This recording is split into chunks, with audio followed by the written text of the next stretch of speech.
So yan, bismillah, alhamdulillah, wassalatu wassalamu ala rasulillah.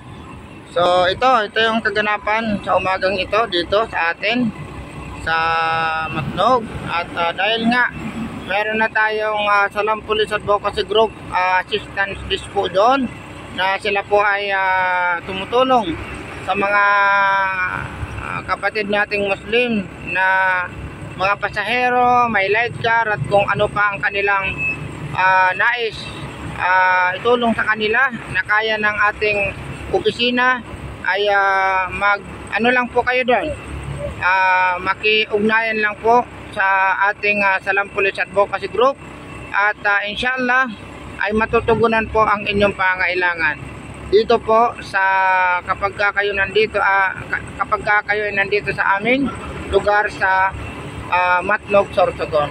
So, jikakumullahu khairan. Assalamualaikum warahmatullahi wabarakatuh.